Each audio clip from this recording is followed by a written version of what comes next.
वाली 2022 काउंसलिंग के रिगार्डिंग एक बहुत ही इम्पोर्टेंट वीडियो आज हम लेकर आए हैं और ये है ट्यूशन फ़ी वेवर के रिगार्डिंग।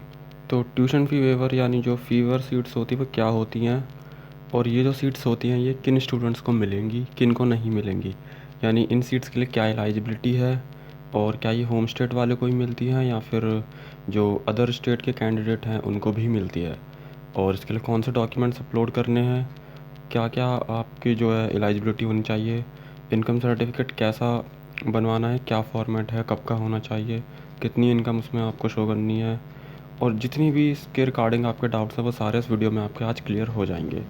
तो ये जो वीडियो है एक बहुत ही डिटेल्ड वीडियो होने वाली है, तो इसे पूरा एंड तक देखिएगा, बिल्कुल भी स्किप मत करिएगा।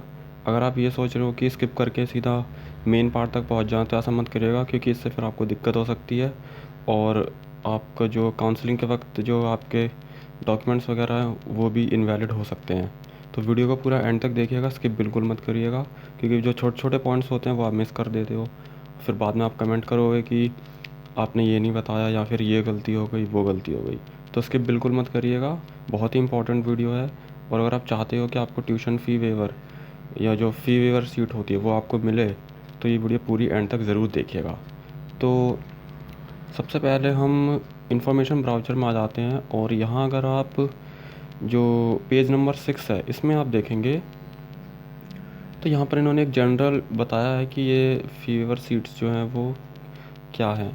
तो हम आपको बता देते हैं, ये जो फ़ीवर सीट्स होती हैं ये हमारी BTech, BHMCT, BFAD, BFA, bachelor in design और बी फार्मेसी, इन सभी कोर्सेज़ में फ़ीवर सीट्स जो हैं वो अवेलेबल होती हैं।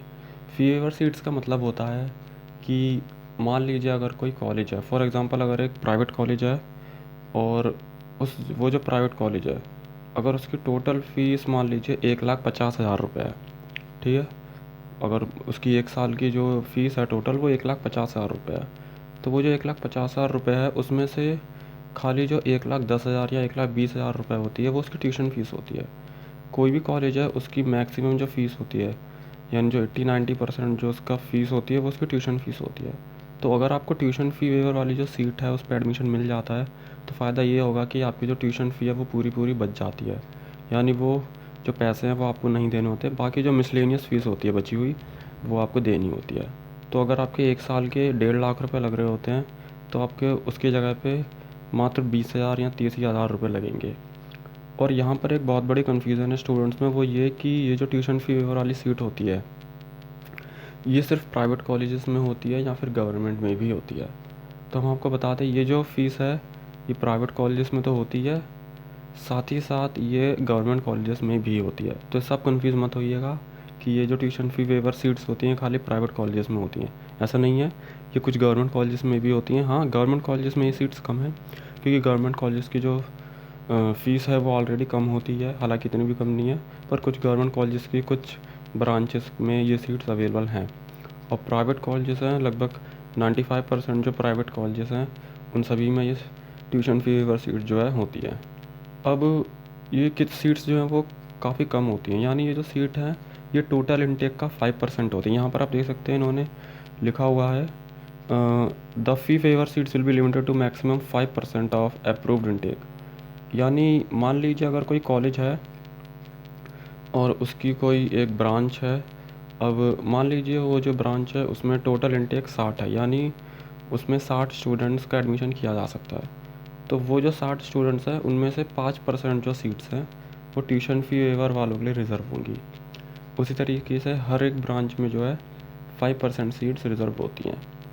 तो सीट्स जो हैं काफ़ी कम होती हैं, तो इसके लिए आपको एक अच्छी रैंक होनी चाहिए, यानी जो आपकी CRL कॉमन रैंक लिस्ट वाली जो रैंक होती है यानी ऑल इंडिया रैंक है वो अच्छी होनी चाहिए, तो ही आपको सीट मिल पाती है। पर ऐसा नहीं है कि आपकी रैंक बहुत ही ज़्यादा अच्छी होनी चाहिए। आगे एक बहुत ज़रूरी चीज़ बतानी है, हम एक वीडियो लेकर आने वाले हैं जिसमें हम आपको ये बताएंगे कि अगर आपकी जो रैंक है अगर वो 5 लाख से 8 लाख तक है, आपने बिल्कुल सही सुना, अगर आपकी रैंक 5 लाख से 8 लाख के बीच है तो आप ट्यूशन फ़ी वेवर वाली सीट्स कैसे ले सकते हैं। बहुत सारी आपने वीडियो देखी होंगी दूसरे चैनलों पर उन्होंने शायद ये बताया हो कि 5 से 8 लाख रैंक वालों को फ़ी वेवर सीट्स कैसे मिल सकती हैं। हम इसके ऊपर एक बहुत ही जल्द वीडियो लेकर आने वाले हैं। वीडियो जब ऑलरेडी बन चुकी है, आपको क्या करना है जल्द से जल्द हमारे 250 सब्सक्राइबर्स करवाने हैं। 250 सब्सक्राइबर्स जैसे ही हो जाएंगे वीडियो जो है वो अपलोड कर दी जाएगी। तो आप जल्दी से हमारे सब्सक्राइबर्स करवा दीजिए 250, वीडियो हम तुरंत अपलोड कर देंगे। उस वीडियो में हमने पूरा डिटेल में बताया कि कौन से कॉलेज में कौन सी ब्रांच में आपको जो है फ़ी वेवर सीट्स मिलेगी, वो भी उन स्टूडेंट्स को जिनकी रैंक जो है 5 लाख से अबव है। तो वो वीडियो आपके लिए बहुत ही ज़्यादा मददगार साबित होने वाली है। अगर आपकी भी रैंक 5 लाख से 8 लाख के बीच है तो हम आपको बताएंगे कि आपको कौन से कॉलेज में कौन सी ब्रांच में फ़ी वेवर सीट्स मिल जाएंगी। और अगर आपको फ़ी वेवर सीट मिल जाती है तो आपको बहुत ही बढ़िया बात होगी, क्योंकि आपकी जो फ़ीस है वो बहुत ज़्यादा बच जाएगी। यानी अगर आपको जहाँ 1 साल के 1 लाख 1.5 लाख देने होते हैं, वहाँ आपको 1 साल के सिर्फ 20-30 हज़ार रुपये में ही काम चल जाएगा। और यहाँ पर एक चीज़ और बतानी है, जो ट्यूशन फ़ी वेवर सीट्स है वो BR कोर्सेज़ के लिए नहीं होती है। यानी जो बैचलर इन आर्किटेक्चर है, इन कोर्सेज़ के लिए कोई भी tuition fee waiver seats available नहीं है। तो अगर आप BR के लिए अप्लाई कर रहे हैं तो आपको ट्यूशन फ़ी वेवर सीट्स जो है नहीं मिलेगी। अच्छा, अब मेन बात करते हैं ट्यूशन फ़ी वेवर सीट्स जो है उसके लिए एलिजिबिलिटी क्या है। देखिए, ट्यूशन फ़ी वेवर सीट्स जो हैं वो जो EWS कैटेगरी के स्टूडेंट्स हैं उनको मिलती हैं, या फिर जो नॉर्मल स्टूडेंट्स हैं पर जिनके पास इनकम सर्टिफिकेट होता है उनको भी मिलती हैं। ट्यूशन फ़ी वेवर सीट लेने के लिए आपको रजिस्ट्रेशन के वक्त, जैसे अभी जानते हैं काउंसलिंग के लिए रजिस्ट्रेशन शुरू हो चुका है, तो रजिस्ट्रेशन के वक्त जो है आपको अपना इनकम सर्टिफिकेट अपलोड करना होता है, जो कि सर्टिफिकेट नंबर 12 है। यहाँ पर इन्होंने लिख रखा है, the avail this facility candidate must submit certificate number 12। Income certificate आपको अपलोड करना है। अब सबसे बड़ी कन्फ्यूज़न ये होती है कि इनकम सर्टिफिकेट जो है वो कब का बना होना चाहिए, कितनी इनकम उस पर होनी चाहिए, किसका बना होना चाहिए, पेरेंट्स का होना चाहिए या कैंडिडेट का होना चाहिए। तो वो मैं आपको सारी कन्फ्यूज़न जो है दूर कर देता हूँ। तो सबसे पहले हम नीचे चलते हैं, यहाँ हम सर्टिफिकेट्स पर आते हैं। तो सर्टिफिकेट नंबर 12,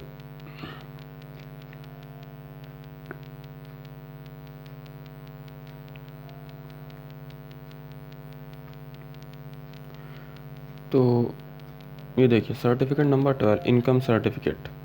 अब यहाँ पर एक मुझे चीज़ आपको दिखानी है, बहुत ज़रूरी है। यहाँ पर इन्होंने दे रखा है, अभ्यर्थी ध्यान दें कि उत्तर प्रदेश के आर्थिक रूप से कमज़ोर अभ्यर्थियों के लिए प्रमाण पत्र 1 अप्रैल 2022 के पश्चात का बना हुआ होना आवश्यक है। अब देखिए, ये जो लाइन है ना ये बहुत ज़्यादा कन्फ्यूजिंग है, क्योंकि ये जो लाइन है ये इन्होंने इनकम सर्टिफिकेट, जो कि सर्टिफिकेट नंबर 12 है, उसके नीचे लिखी है, और उसके ठीक नीचे इन्होंने EWS सर्टिफिकेट जो है वो दिया है, पर यहाँ पर इन्होंने ऐसा कोई भी नोट नहीं किया है। तो ये मैं आपको बता दूँ, ये जो इन्होंने नोट लिखा है ये EWS सर्टिफिकेट के लिए लिखा है। यानी जो आपका EWS सर्टिफिकेट है वो 1 अप्रैल 2022 के बाद का ही बना हुआ होना चाहिए। ये तो कंपलसरी है, इसमें आपको कोई छूट नहीं है। अगर आपका EWS सर्टिफिकेट पिछले साल का है, पुराना है, वो नहीं चलने वाला है, इनवैलिड बता दिया जाएगा, आपको काउंसलिंग से बाहर भी कर सकते हैं। तो EWS सर्टिफिकेट तो आपको 1 अप्रैल 2022 के बाद का ही बनाना है, चाहे कुछ भी हो जाए। इसमें तो आपको कोई छूट नहीं मिलने वाली। हाँ, लेकिन ये जो इनकम सर्टिफिकेट है, अगर ये आपका वैलिडिटी के अंदर है, जैसा आप जानते हैं इनकम सर्टिफिकेट जो है उसकी 3 साल की वैलिडिटी होती है। तो अगर आपका इनकम सर्टिफिकेट 3 साल की वैलिडिटी है उसके अंदर है तो आप इसे अपलोड कर सकते हैं, और या फिर आप इसे रिन्यू भी करा सकते हैं। पर मैं रिकमेंड करूँगा कि आप जो इनकम सर्टिफिकेट नया बनवा लें 1 अप्रैल 2022 के बाद का ही बनवा लें, वो ज़्यादा बेटर रहेगा आपके लिए। हालांकि इन्होंने यहाँ पर लिखा तो नहीं है कि इनकम सर्टिफिकेट जो है वो 1 अप्रैल 2022 के बाद का ही बना होना चाहिए, बट फिर भी मैं रिकमेंड करूँगा कि आप नया सर्टिफिकेट बनवा लें, या फिर जो इनकम सर्टिफिकेट है आप उसे रिन्यू करवा लें, वो ज़्यादा बेटर रहेगा। हो सकता है अगर आप अपना पुराना सर्टिफिकेट अपलोड करते हैं तो उसे वो इनवैलिड भी बता दें। हालांकि इन्होंने यहाँ पे ऐसा कुछ भी लिखा नहीं है, जिस वजह से काफ़ी ज़्यादा प्रॉब्लम हो रही है समझने में कि जो इनकम सर्टिफिकेट है उसकी वैलिडिटी क्या होनी चाहिए। बट अगर वो आपकी वैलिडिटी के अंदर है तो आप इसे अपलोड कर सकते हैं। बट मैं फिर से यही रिकमेंड करूँगा कि आप इसे नया बनवा लें। और आप जैसा जानते हैं 20 सितंबर आखिरी डेट है, तो अभी टाइम है, रिन्यू हो सकता है, नया भी बन सकता है, ऐसी कोई प्रॉब्लम नहीं है।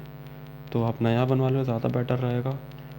पर ये ज़रूरी चीज़ थी कि लोग इस लाइन से कंफ्यूज हो जाते हैं। तो ये जो है ये इन्होंने EWS सर्टिफिकेट कमज़ोर अभ्यर्थियों के लिए, ठीक है, तो ये EWS सर्टिफिकेट के लिए इन्होंने यहाँ पे लिख रखा है, ना कि इनकम के लिए। बट इनकम आप अगर नया बनवा लेते हैं, रिन्यू करा लेते हैं, तो वो ज़्यादा बेटर रहेगा। और यहाँ पर आप फॉर्मेट देख सकते हैं, ये फॉर्मेट है, इसी फॉर्मेट में जो है आपका इनकम सर्टिफिकेट होना चाहिए। अब एक चीज़ और, बहुत सारे लोगों को कन्फ्यूज़न है कि इनकम सर्टिफिकेट किसका बनवाना है। फिर से मैं आपको बता देता हूँ, इनकम सर्टिफिकेट जो है वो आपके फादर का होना चाहिए और किसी का नहीं होना चाहिए, आपका खुद का नहीं होना चाहिए। बहुत सारे स्टूडेंट्स अपना इनकम सर्टिफिकेट बना लेते हैं और अपलोड कर देते हैं, बाद में वो इनवैलिड हो जाता है, आपको काउंसलिंग से बाहर कर दिया जाता है। तो इनकम सर्टिफिकेट जो है वो आपको फादर का ही बनाना है, अपना नहीं बनवाना है। और पूरी कोशिश करिए इनकम सर्टिफिकेट जो है वो लेटेस्ट बनवाएं या फिर रिन्यू हो जाए और वही अपलोड करिए। अब ये तो हमें पता चल गया कि ट्यूशन फ़ी वेवर शीट्स क्या होती हैं, क्या फ़ायदे हैं, एलिजिबिलिटी क्या है। अब ये भी जान लेते हैं कि ये जो इनकम सर्टिफिकेट है इसमें कितनी इनकम होनी चाहिए। देखिए, इनकम सर्टिफिकेट अगर हम पिछले कुछ सालों की बात करें तो ये अगर 8 लाख तक भी होती थी तो ये एक्सेप्ट कर लेते थे। हालांकि इस साल के लिए इन्होंने ऐसा कोई स्पेशल तो नहीं बताया है, पर अगर हाँ 6 लाख तक इनकम है, यानी मैक्सिमम इनकम एक साल की 6 लाख तक है, तो ये इनकम सर्टिफिकेट जो चल जाएगा, काम कर जाएगा। और अगर EWS की बात करें तो EWS वालों के लिए तो 8 लाख रुपए इन्होंने बता ही रखा है, जैसे कि आप यहाँ पर देख सकते हैं। तो उनका तो खैर कोई दिक्कत नहीं है। बट जो इनकम सर्टिफिकेट है इसमें अगर आपकी मैक्सिमम इनकम 6 लाख है तो ही ये चलेगा, और अगर 8 लाख है तो हो सकता है आपको थोड़ी दिक्कत आ जाए। पर अगर वैसे इनकम सर्टिफिकेट 6 लाख तक है मैक्सिमम तो फिर आपको कोई दिक्कत नहीं आने वाली है। तो यह आप ध्यान रखिएगा। और अब बात करते हैं कि ये जो फ़ी वेवर शीट्स हैं ये किन स्टूडेंट को मिलेंगी। देखिए, अगर आपके पास इनकम सर्टिफिकेट भी है, ठीक है, और अगर आप यूपी के डोमिसाइल हैं या फिर आपने 12th भी यूपी से करी है और यूपी के भी रहने वाले हैं, और या फिर आप EWS हैं, तो देखिए ये जो ट्यूशन फ़ी वाली सीट है होम स्टेट कैंडिडेट को तो ये मिलती ही मिलती है, ठीक है। तो इसमें तो कोई शक नहीं है, अगर आप होम स्टेट कैंडिडेट हैं आपको ट्यूशन फ़ी वेवर सीट ज़रूर मिलेंगी। अगर आप अदर स्टेट कैंडिडेट हैं तो भी ये सीट आपको मिलेगी। तो बहुत सारे स्टूडेंट जो हैं इस बात से कंफ्यूज हो जाते हैं, उन्हें ये लगता है कि अगर हम अदर स्टेट कैंडिडेट हैं तो हमें ट्यूशन फ़ी वेवर सीट मिलेगी या नहीं। तो वो भी मैं आपको क्लियर कर दूं, अदर स्टेट कैंडिडेट को भी ट्यूशन फ़ी वेवर सीट मिलती हैं। बट होता क्या है कि ये जो सीट हैं अदर स्टेट वालों को थोड़ी अच्छी रैंक ज़्यादा लानी होती है, और होम स्टेट वालों को जो है थोड़ी सी ख़राब रैंक पर, थोड़ी ज़्यादा रैंक पर भी मिल जाती है। अदर स्टेट वालों को थोड़ी ज़्यादा अच्छी रैंक चाहिए, ठीक है। तो अब इससे कंफ्यूज मत होइएगा कि अगर आप अदर स्टेट हैं तो आपको ये सीट नहीं मिलेगी। अगर आप अदर स्टेट हैं तो आप ट्यूशन फ़ी और सीट को जो है ज़रूर ऑप्ट करिए, ज़रूर उसे फिल करिएगा, और रजिस्ट्रेशन के बाद ट्यूशन फ़ी वेयर सीट के लिए यस ज़रूर करिएगा अगर आपके पास इनकम सर्टिफिकेट है तो, ठीक है। और एक और ज़रूरी चीज़ बतानी है वो ये कि ये जो ट्यूशन फ़ी वेवर सीट है, मान लीजिए आपको ट्यूशन फ़ी वेवर सीट मिल जाती है तो क्या आपको स्कॉलरशिप मिलेगी। देखिए, अगर आप ट्यूशन फ़ी वेवर सीट पर एडमिशन ले लेते हैं, अगर आपका लक अच्छा रहता है, आपको ट्यूशन फ़ी वेवर सीट मिल जाती है, तो जो स्कॉलरशिप आती है यूपी स्कॉलरशिप सरकार की तरफ से, वो आपको नहीं दी जाएगी। तो ये मैं क्लियर कर देता हूँ। और वैसे भी अगर आपको एक फ़ी वेवर सीट मिल जाती है तो शायद आपको इसकी ज़रूरत भी नहीं है, क्योंकि आपके हर साल के 1-1.5 लाख रुपये बच रहे होते हैं, तो आपको इसकी ज़रूरत भी नहीं पड़नी चाहिए। खैर, तो स्कॉलरशिप तो आपको नहीं मिलेगी, ठीक है। और भी कई सारे डाउट होते हैं इसको लेकर, वो भी मैं आपको बता देता हूँ। जैसे कि ये जो फ़ी वेवर सीट है ये कितनी रैंक पर मिलती है। तो देखिए, फ़ी वेवर सीट जो है वो, अब मान लीजिए अगर कोई कॉलेज है, अगर उसकी कोई भी ब्रांच है, अगर वो ब्रांच, मान लीजिए अगर आप जनरल कैंडिडेट हैं, ओपन कैंडिडेट हैं होम स्टेट के, और अगर आपको वो 2,50,000 रैंक पर मिल रही है, तो वही उसी कॉलेज की वही ब्रांच आपको फ़ी वेवर सीट के लिए जो है आपको कम से कम 1,80,000 या 1,70,000 रुपये मिलेगी। तो ये मैं बार बार कह रहा हूँ, अगर आपकी रैंक अच्छी है और आपके पास इनकम सर्टिफिकेट का बेनिफिट है, ठीक है, या फिर EWS है, तो फिर आप जो फ़ी वेवर सीट है उसके लिए यस ज़रूर करिएगा रजिस्ट्रेशन के वक्त। अगर आपका लक अच्छा रहता है तो आपको फ़ी वेवर सीट मिल जाएगी। और फ़ी वेवर सीट के रिगार्डिंग और कोई भी डाउट है आपको तो आप कमेंट करके ज़रूर पूछ सकते हैं।